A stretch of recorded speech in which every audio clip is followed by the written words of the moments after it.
All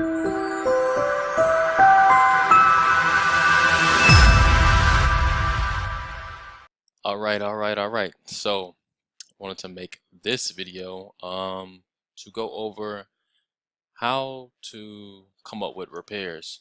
Quick and dirty way of coming up with repairs. A quick and dirty way to come up with repairs, on the go real quick, even if you're out at the property, is to um have a little formula that a lot of people use. So I didn't really come up with it.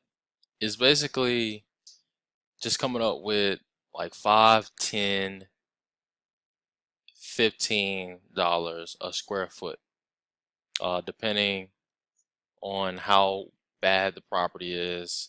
5 being it's not that bad, 15, $20 being it's a full gut, full rehab.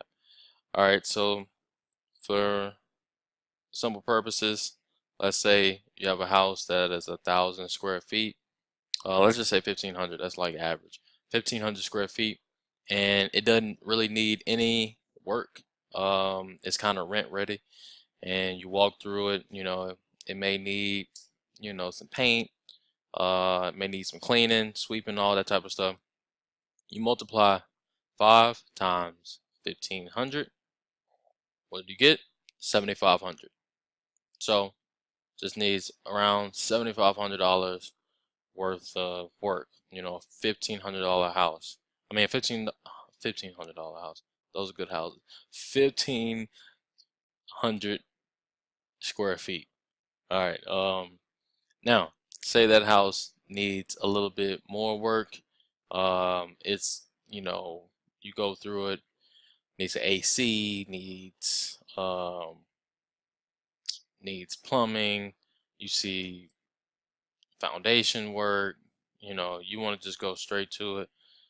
20 times 1,500, $30,000 rehab.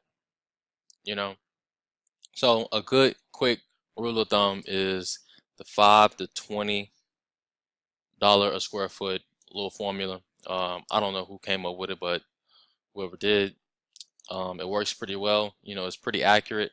Just coming up with quick offers and quick repairs. You know, so you don't have to sit around and twiddle your thumbs and get a headache to try to come up with what type of repairs. Um, yeah. So hope that works for you guys that are just starting out and the people that have been doing it. It's a quick way to do it. So stay tuned for the next video. I'll see you guys later. All right.